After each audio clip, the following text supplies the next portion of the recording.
So, hey, yeah, I was told, yeah, can't say that word of the virus because YouTube and other social media platforms. Yeah, I know. They said don't mention the name of it because you get demonetized and stuff like that. So, well, wait, hold up. Do we get money from YouTube or anything? Have we got paid by any of these social media platforms? Yeah, I didn't think so. All right, yeah. So, yeah, I guess I'm just gonna say it. Coronavirus. So, there. COVID-19. Now, can't get demonetized if I wasn't getting paid in the first place.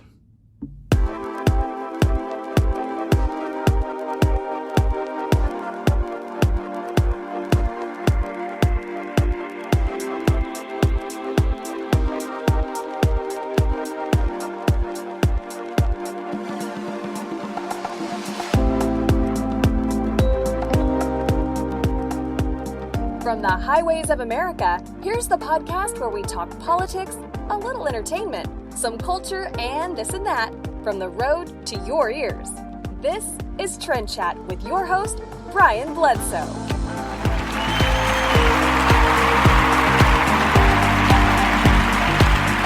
And welcome to another episode of Trend Chat. I am your host, Brian Bledsoe, and if you want to connect with us, we're on Facebook, Instagram, Twitter, Snapchat, TikTok. It's all the same at Trend Chat 24/7. Thank you so much for listening. This is a live episode of Trend Chat. This is a rare one. I wish we would do more live episodes, but it just being on the road like I am, it's very difficult to get a strong cell signal, I guess, to keep the stream going.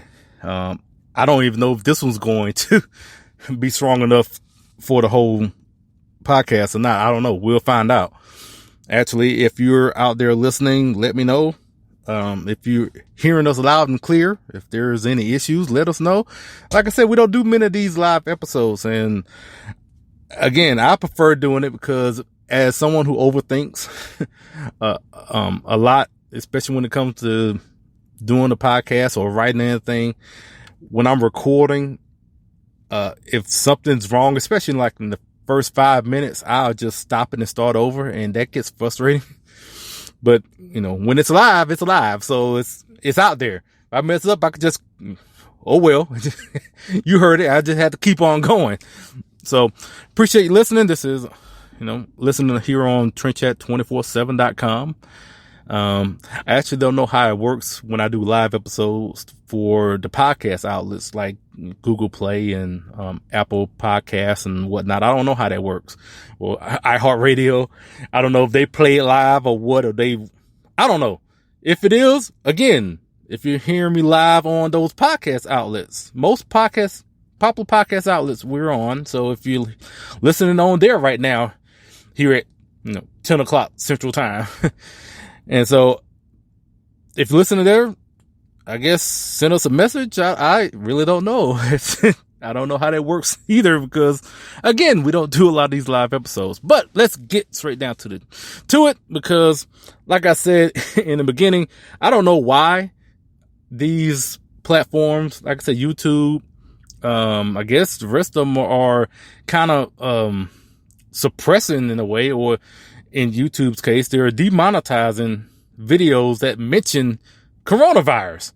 And like I said, I we wasn't getting any money from them anyway, so why does it matter? I was thinking about that when I was putting the title to this, and hearing about what was happening to other publishers that were being demonetized. Because it's like when you would watch a video on YouTube in particular, they'll say anything except the name because they've been told by YouTube, I'm guessing, to not use that word for whatever reason. But like I said, we wasn't getting money anyway. So yeah, why not just call it what it is? Because it's going to be about coronavirus and socialism, because we have Morgan Zegers with us. She is the founder of Young Americans Against Socialism. So we talked with her. We'll play that interview in this episode. And also just, it really is going to just go back and forth between those two subjects in this episode. Really nothing else to really talk about. That's whatever it is, it's probably going to be coronavirus related in a way. So the one thing I know is whenever we have any sort of tragedy or any sort of crisis, which is going on right now, is I guess the sentiment is that this shouldn't be politicized, right? And that is true. Like, should this be politicized? No. Should any of these tragedies, school shootings, anything, should any of this be politicized? No, it shouldn't. But what is the reality? It will be. So you might well just be prepared for it. It's going to be politicized. And so just go ahead, just deal with that. Really. That's just the reality of it. And we're already seeing it anyway.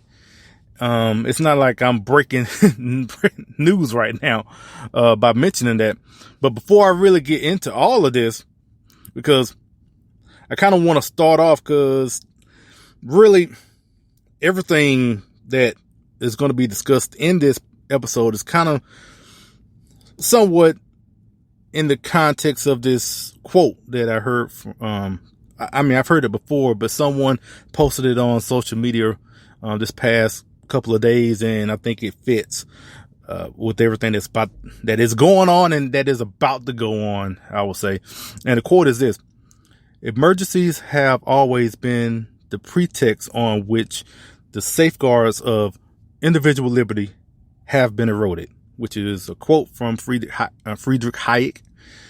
And I mean, that right there, regardless of, like I said, whatever tragedy we're talking about, whether it's this pandemic that is going on with the coronavirus, and whether it's, school, like a school shooting or any sort of shooting that happens, or any other, even, let's say, even 9/11, any sort of tragedy that happens to the world, it seems like that is the time where people in power, especially politicians in particular, want to use that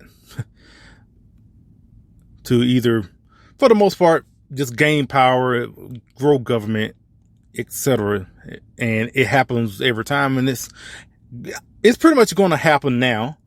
And depending on how bad it gets out here, who knows how far this could go, because people are going to be in a panic, which they already are. I mean, we're seeing people buying toilet paper like it's going out of style, and the essential items, water, canned foods, all that. You go to pretty much any Walmart. I went to one today, and all that was gone. Just the toilet paper, water, all that. They had water, but they only had one brand, so I guess it is the brand nobody wanted. But they still had that left. And people were like, well, I guess they don't like it, but they're going to take it because it's the only brand of water that was still on the shelf. So I even bought a pack of it myself just to see. I'm like, is this, I know I needed some water anyway, a pack of water, because I normally buy, a pack of water a week to put in my truck. And, but I normally don't buy this brand, and I was like, this brand must be pretty bad. People don't, because they had a lot of it. Like, all the other brands were gone, but this one particular brand was on the shelf. But, so I just bought it just out of curiosity. I just want to see how this tastes. But, it's not going to matter. I mean, if you're thirsty, you're thirsty. So, but the one thing about this whole, I guess, hysteria in a way, which I don't say, it's not nothing to take light of, because it is something that should be taken seriously. But it feels like we're like in two extremes right now, whether it's like, this is either the the coming of the zombie apocalypse, or like we're all going to die. We need to be wrapped in saran wrap and all that. Or we don't care at all. We're, licking doorknobs and, and just living carefree. And it feels like those are the only two extremes. So if someone says, yes, take it seriously, but don't freak out. Just saying something like that makes it seem like, oh, you just don't care. No, because one thing is, the preventative measures that the CDC, the WHO, the WHO, and, all of them have put out is, if you're sick, stay at home. If, wash your hands and, basic hygiene. And which, when I see, going back to, the shelves being just empty, hand sanitizer and all sorts of, like I said, toilet paper and all that, it makes me wonder, especially with with having to tell people to wash their hands. I'm like, were we not doing this already? Like, people weren't washing their hands? Like, we really had to be told that?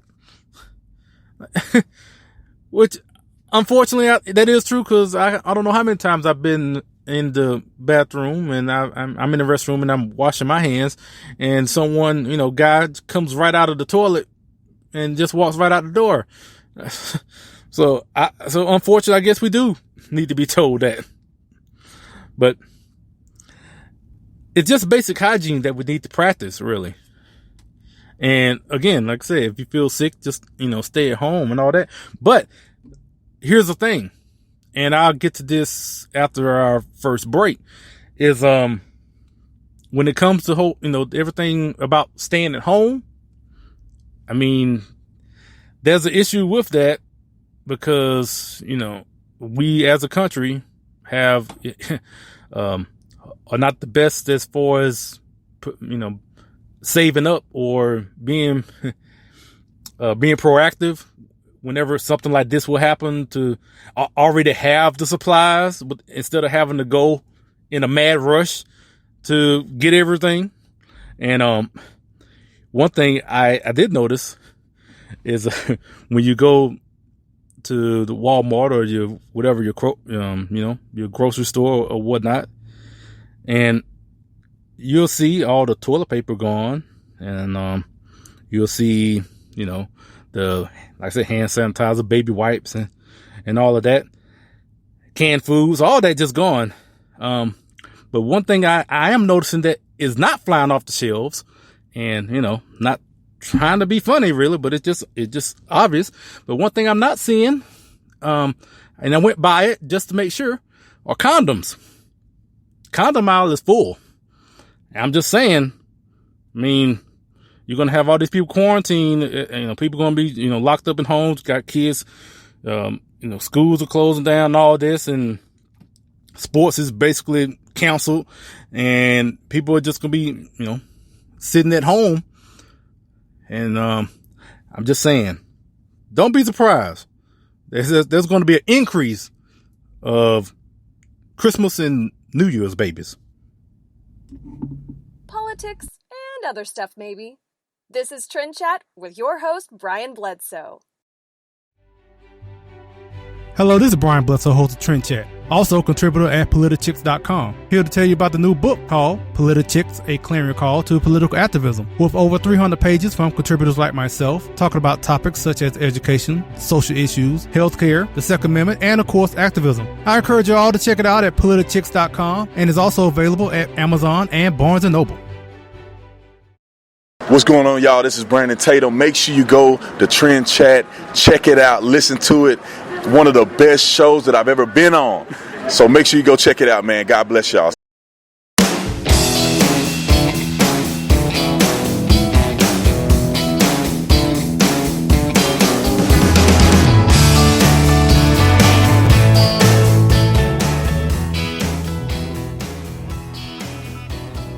We here at Trend Chat, we are proud to be part of the 1776 militia. check out 1776united.com. They have a wide array of clothing, hats, shirts, art, and more that is fiercely patriotic and stylish to match. Go to 1776united.com, and if you put in the code TRENDCHAT, you get 20% off your first purchase. Again, 1776united.com, put in the code TRENDCHAT for 20% off.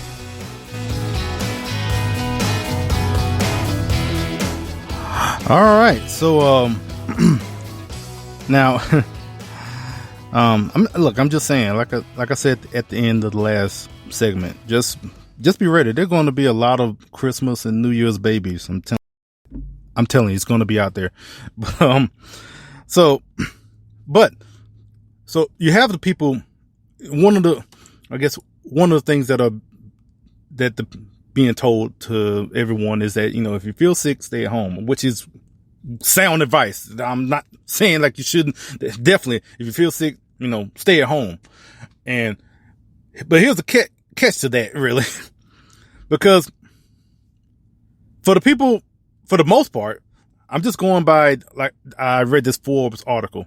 So about, how many people live paycheck to paycheck. So found out, according to the Forbes article, 78% of people live paycheck to paycheck.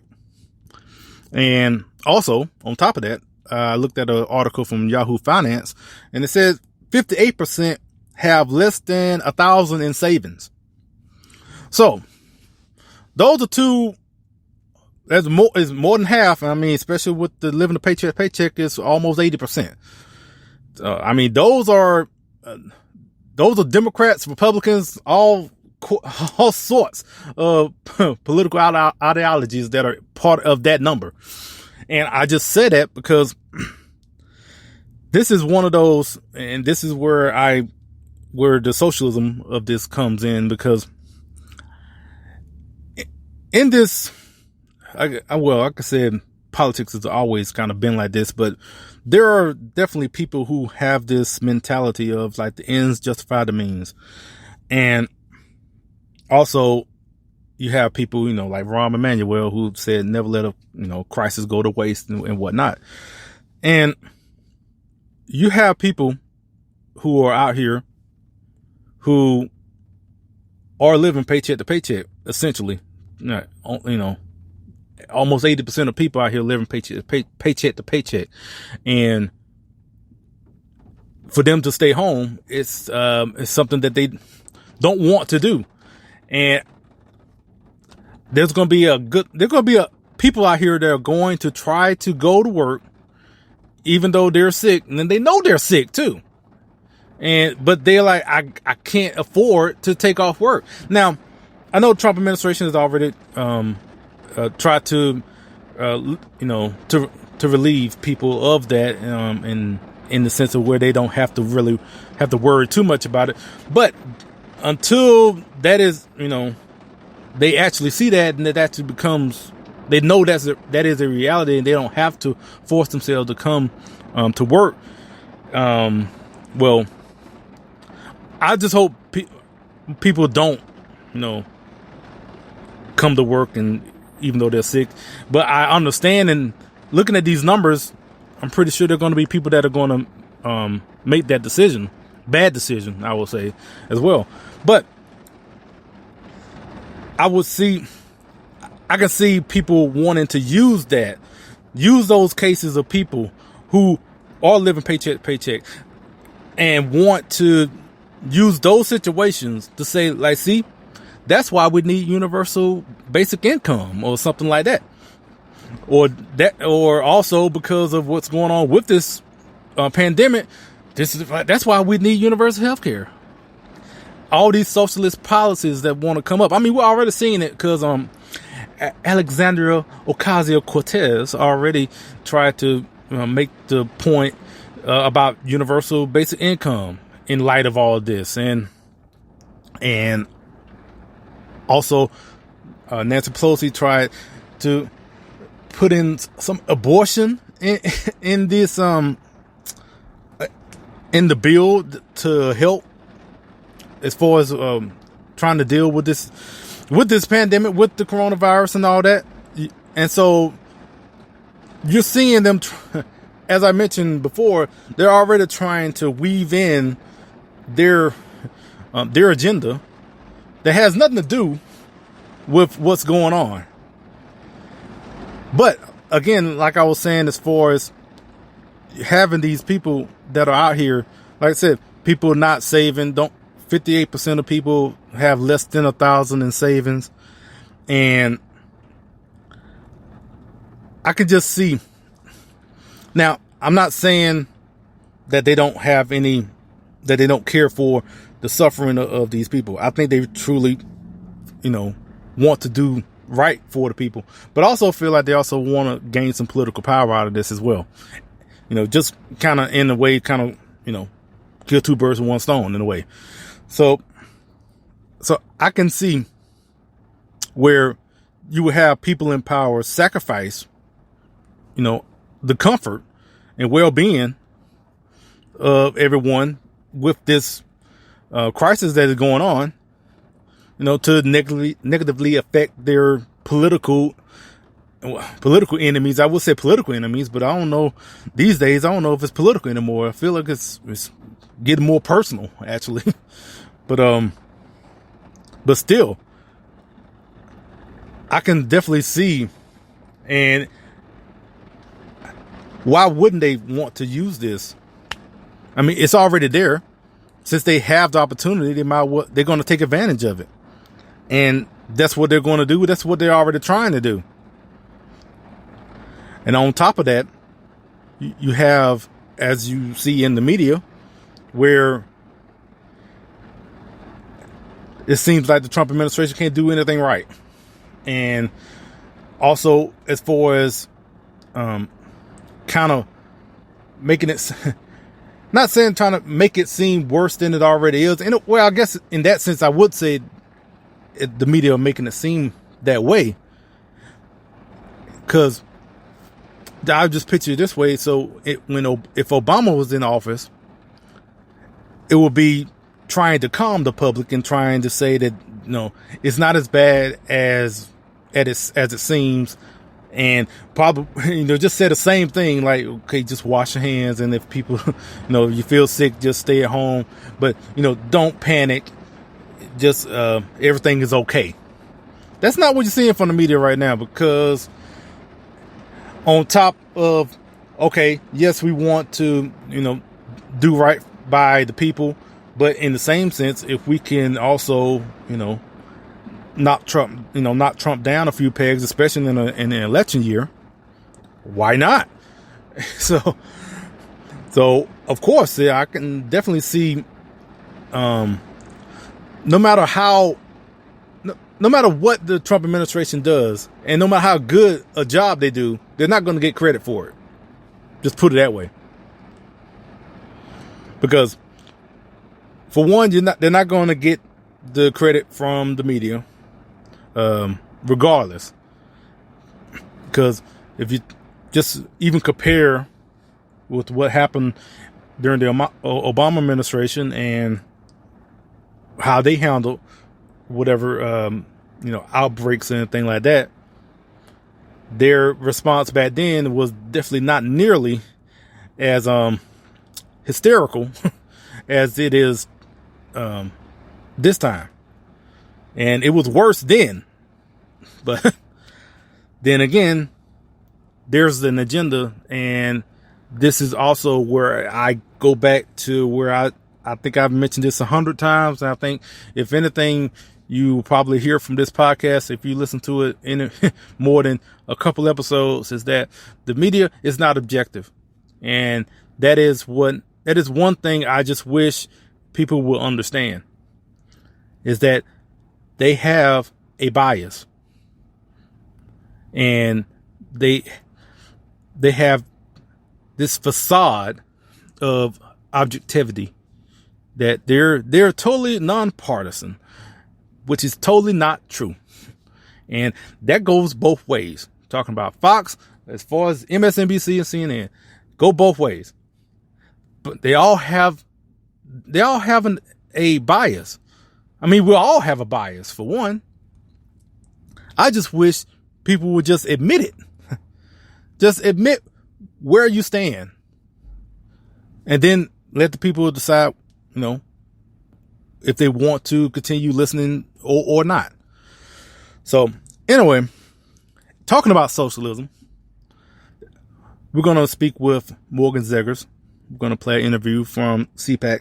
Speaking of CPAC, I want to mention that also because I think since the last time we was on, and we had our interview with Kimberly Klasick at CPAC and everything. Yes, we were at CPAC, and yeah, we got the information about the infected individual who was there.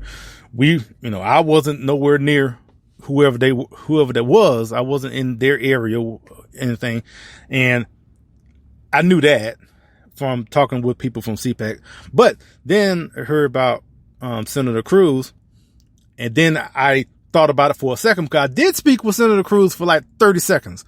So then I wanted to know when was that, and because I didn't know what was going on with him at that time, but since when he came out with his statement, and so I was like, okay, well, I spoke with Senator Cruz too for about 30, like I said, about 30 seconds. And then I found out, Senator Cruz came in contact with them long after I spoke with him. I spoke with him like when he first walked into the building, before he walked into the building, actually. And so I was like, okay, well, then I know I'm good. And plus I was feeling fine anyway. So I was like, that then again, just because you're feeling fine, also just want to say that doesn't automatically mean, because it takes, as they keep saying, 2 to 14 days can pass before you have any effects, which is also something for me personally. With all these cancellations and everything, March Madness, no NCAA tournament, no NASCAR, no NBA, no soccer, no sports. Like, sports is just canceled, except for the WWE. WWE is still, at this moment, as of recording, Friday, March the 13th. As of this recording, I just want to make sure I say that, because by the end of this recording, it could change. But the WWE has said they are still going ahead with WrestleMania, which is in Tampa, Florida, in the first week in April. They're still going ahead with that. Now, say what you will about wrestling, okay, whatever. But this particular event, if you don't know, WrestleMania is a huge event. It's an event that's normally is held in a football stadium. This one's going to be held at Raymond James Stadium in Tampa, home of the Tampa Bay Buccaneers. It's going to be there. We're talking about an event that brings in hundreds of thousands of people around the world, and every state and multiple countries. So with everything that is going on, they're still going along with this event. And so, again, who knows? It might be canceled as I'm speaking right now. But WWE is still going along, still saying they're still going to go through with the event. And I'm thinking it's going to be the only event of large scale that's still scheduled to go on. And I doubt that's going to happen. I think sooner or later, probably next week or so, they're just going to cancel it or move it somewhere else or whatever. I just don't see it happening, because, like I said, I think there will be the only one in the next few weeks that would happen. And I don't know if they want to have that spotlight, because if they go along with WrestleMania, and if one person is considered, tested positive for coronavirus, it's done. I mean, the publicity, the negative publicity they would get for that, it would just, it would bring down, it may bring down WWE in a sense, especially if it's, like 1 or 2, and then, the outbreak just really goes crazy from that or whatever. So they're taking a huge risk if they do this. I know they know this, but like I said, they're still thinking about going along with it. So, okay. I wasn't going anyway. I was going to watch it on TV, but I don't know if they're going to try to, make a stand and use this to make the point that, hey, we don't need to just cancel our lives, basically. Just as long as we practice basic hygiene. So anyway, after a word from our friends with the Founding Project, we will hear from the founder of Young Americans Against Socialism, Morgan Zegers. Hello to fans of Trend Chat and Brian Bledsoe. The Founding Project, an education nonprofit dedicated to civics, invites you to visit our brand new website. Visit us at thefoundingproject.com. Be a part of the civics movement with the Founding Project. The Founding Project is a 501c3 education nonprofit. Please join us today. Commentary as subtle as a sledgehammer. This is Trend Chat. Hello, this is Trend Chat here at CPAC, and we're very pleased to have Morgan Zegers with us. She is with Young Americans Against Socialism, and we've been wanting to have her on for a while, and we finally got a chance to catch up with her. How you doing? I'm great. Thank you so much. I'm glad I'm on. So, I had a couple of general questions I was going to ask everyone that I'm going to interview, but I know for you in particular with Young Americans Against Socialism, the theme of CPAC is America versus Socialism, so this is right down your alley. And so the first question I just want to ask is, in your opinion, how have we gotten to this point in a country that this is even a question? Right. I ask myself that quite often, but I have this equation that I really think is the reason, especially for my generation. First of all, we were failed in the classroom. I don't think we were properly taught history in terms of how socialist leaders actually come to power. We were taught about Fidel Castro and Che Guevara a little bit, and Lenin and Stalin, but instead of the entire story, all we're taught is that these men were evil dictators that starved their people and had massive suffering and were just incredibly bad leaders. We weren't taught that they came to power as socialists, as Marxists who promised a more free, fair, equal society, and that they promised to provide their people all these things. They promised that they would stand up for the working class, and all of those promises just never came to fruition. Instead, those ideas led to such massive scale of suffering. And so I think if we were able to make that connection better in the classroom, we wouldn't be in this situation. And so that ignorance of the issue of socialism and what socialism actually is, seizing the means of production, not just some big government programs like in Nordic Europe, that ignorance combined with good intentions is propping us up to be very well easily taken advantage of by the far left, because they're lying to us. They know that we aren't educated. They know we have good intentions, and they're feeding us these lies and these false utopian promises. So, I guess for the people that maybe don't know, tell us about, I guess when you look at it, it's not yes. Oh, yeah. but tell us about it. So, basically, about a year ago, I saw that AOC and the Squad were elected in November 2018, and then around the same time, I saw a poll that said 58% of people my age would choose socialism for the future of the country. And I didn't know much about the topic. I love history, and I'm a little into politics, but I was like, what? I was just shocked. I had no idea. I was baffled. I was embarrassed by my generation. And so I looked into it more. I did a lot of research, and I partnered. I don't know if you know Congresswoman Elise Stefanik. She had an awesome staffer, Peter Olson, and we were like, we could really make educational videos and put them on social media. We saw that 90% of people our age have a social media account, so we were like, this could be effective and efficient, a really effective and efficient way to get the messaging out there. So let's make videos, let's throw them online. We put them out, we launched in August, and it was crazy. We got 1 million views in 24 hours, 45 million impressions in the first month. We were shocked, and I started this as a passion project. We started this as a side thing. I had a full-time job at the time, and it did so well, and the American people just loved the message of it that I was like, I'm giving my 2 weeks. I gave my 2 weeks at my job. I hit the road, and I've been on the road ever since for speaking at college campuses, conferences like CPAC, and it's been really amazing. So I guess one of my other questions is just your thoughts on 2020 in general. For 2020, oh boy, like I said, I'm not into the the politics of it so much as I am into the values of freedom and hard work and opportunity. And I personally, just as an average American, I think America is going to completely reject socialism in the polls and on election day, and I'm very excited. I'm not worried at all. I don't think America will elect somebody who honeymooned in the USSR and praised Fidel Castro and said bread lines are okay. And so I think Bernie Sanders is going to be the lead. I think he's going to be the nominee, and I think Trump is going to kick his butt. Sorry for saying that, but I'm not very worried. I think I'm more worried about post-2020. Bernie Sanders has been very successful in the far left, has been very successful at building a grassroots movement of young Americans that are useful idiots. They have no idea what socialism actually is, but boy, do they support it. So if people want to know more about Young Americans Against Socialism and want to get in contact with you on social media, where would it go?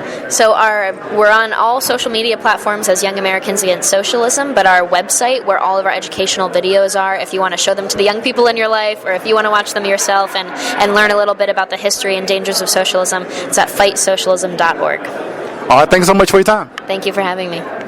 This is Sarah Gonzalez, and you are listening to Trend Chat.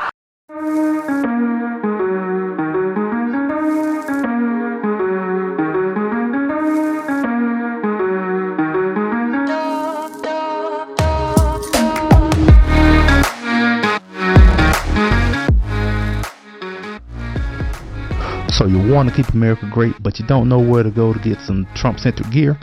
Check out TrumpMug.com. And if you put in the code TRENDCHAT, you get 10% off. So at TrumpMug.com, they have flags, coins, mugs, of course. So go to TrumpMug.com, put in the code TRENDCHAT, get 10% off. Again, TrumpMug.com with the code TRENDCHAT for 10% off. All right, thanks to Morgan for joining us. And as we were, as you heard in the interview, at that time, especially at CPAC, you know, the whole thing, like I said, the theme was America versus socialism. And so the idea was maybe, you know, it seemed like Bernie was pretty much on his way to being the nominee, which, you know, a lot has changed since that time. And Joe Biden has taken a commanding lead, but it seems he's pretty much going to be the nominee from after Super Tuesday, and also after, I guess, mini Super Tuesday. He's pretty much is in the lead and looks to be the nominee. That being said, who knows? I mean, things could change, and so right now, it's pretty much is Biden, but Sanders is still in there, and like I said, barring some sort of who knows what happened, but it still doesn't change talking about socialism, because whether it's so, all right, so you won't say right now Biden in the lead, but Sanders, he's around. Still, socialism is still on the ballot. It's just, as opposed to having Bernie Sanders on there, who would have had like an all-out, uncompromising assault on, this country and continuing to fast forward the fundamental transformation of this country. That Biden, he was part of the Obama administration. That's what their goal. And so that's what would have been with Bernie Sanders. It just would have been a fast forward of socialism, as opposed to Biden, which it'll just be still socialism. It'll just be under a different name, just to make it palatable for everyone. And it'll be done at a slower pace. So socialism is still on the ballot, whether it's Biden or Sanders on there. Cause with Biden, it's just going to be that continual, that frog in the pot theory, where you leave a frog in the pot, and if it's hot, if it's boiling hot, they're just gonna hop out of the pot. But if you just slowly turn the heat up little by little by little, the frog is not gonna notice it, and then the frog is just gonna die after so long. So it's kind of like that. That's how they've been kind of pushing socialism all these years, and it's been working so far. I mean, I hate to say it, but it has been working. And so that's what what would be on the ballot with Biden. So regardless, in the interview we were talking about Bernie, but still we're still talking about socialism. It's just with a with the smiley face in a way, as far as with Biden. But anyway, I thought we were just going to talk just about coronavirus, but we're going to talk a little bit about actually thinking about it because of everything with coronavirus. This has affected it too. It will affect it. It starts, this movie starts on Friday, but with everything that's going on, who knows who's going to go to the movie theaters now. But anyway, this movie called The Hunt. So, this movie was supposed to come out last year, and basically it's about these from the, trailer that you watch, whatever. It was about these, elite liberals who were hunting, Republicans or, deplorables or Trump supporters, to put it that way. And it got all this controversy, everybody just freaked out and everything, which, look, I understand the premise is terrible. Talking about, people hunting other people. That's a terrible premise. That being said, given that this is a Hollywood movie and they were making liberals to be the villains, I was kind of perplexed in this. Like, I don't get this, because I just figured it would have been the other way around. And so I was kind of like, I understand. Yeah. The whole idea of it is horrible. Yeah, I understand that.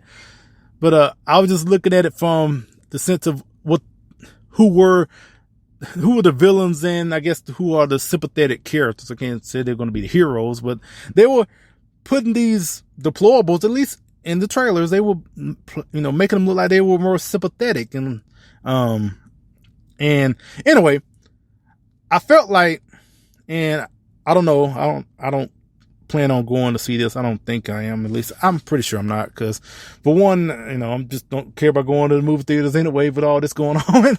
Just because, it's whatever. And plus wasn't interested in seeing it in the first place. But that being said, I feel like this is going to be some sort of bait and switch that they're showing in the trailer to get people to go watch it, and then it's going to be the opposite. It's going to turn out to be the total opposite, where you're going to have the Trump supporter being the villain, and these liberals are going to be the heroes. It's coming from Hollywood, so I can't not be skeptical of that. But anyway, that's, again, that was still connected to COVID-19. I guess I need to mention that too. Just I want to mention the words coronavirus, COVID-19, just, I guess if it's going to get traffic, I got to say those words and put it in there to get notice, I guess. So I'm just going to put that in there as well. Now, I would say there are some positives. I will mention, just this, I've mentioned all the horrible stuff about, about the coronavirus and all this, but I think there's some positives that can come out of this, because one, maybe we'll see some innovation of when it comes to online events, and also just giving people more options as far as when it comes to doing things digitally. And see, that's one of those things where if I was recording this, well, it's 44 minutes in, I wouldn't have stopped by now. But anyway, but yeah, we'll see some more innovation as far as doing things online. And I think some of these events that were canceled are looking to do things online. I know in particular, Ligonier Ministries was going to have their national conference in Florida, the annual conference, and they canceled it. And so one thing they're looking to do is to have it online and streaming, I guess. And yeah, so I think maybe we may see some fast track of innovations in that, to where people just don't absolutely have to be at a venue if they don't have, if they can't, like in this case, but at the same time still have somewhat of an experience. I mean, especially with the rise of like virtual reality, where you can put the goggles on and it's not going to be the same, obviously, but it still could be something. And we may see more of that in the next, who knows how long this is going to last. So if this goes on for months or half a year or whatever, you may have a lot of people that, want to speed up these, whatever they were maybe planning on doing, or maybe something that was they were planning to do later on. They can just, try to do it now, just because so many people are going to maybe stuck at home or whatever like that. So that could be a positive that comes out of this. Also, another thing, especially with everything going on in China and shutting down production of pretty much everything, and this country and other countries as well being so reliant on Chinese products, Chinese products. But maybe this will be a wake up call to make us here in the States to be more competitive when it comes to producing more products here in the States. So we don't have to be so dependent on other countries. Kind of like what we did with oil and stuff like that. But, so, and also the one positive that will come out of this, and I hope after this, people will continue doing it.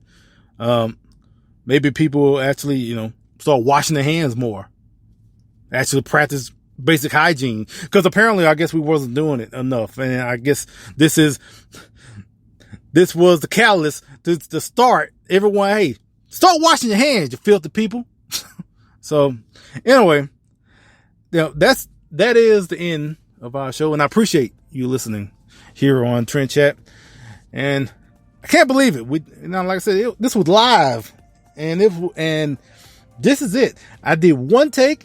It's live. It's over and it's done with. So seems like we stayed on. So again, I appreciate everyone listening, and like, share, subscribe, all that jazz at trendchat247.com, at trendchat, all the social media and all that. So thanks again. And until next time, we'll chat with you later.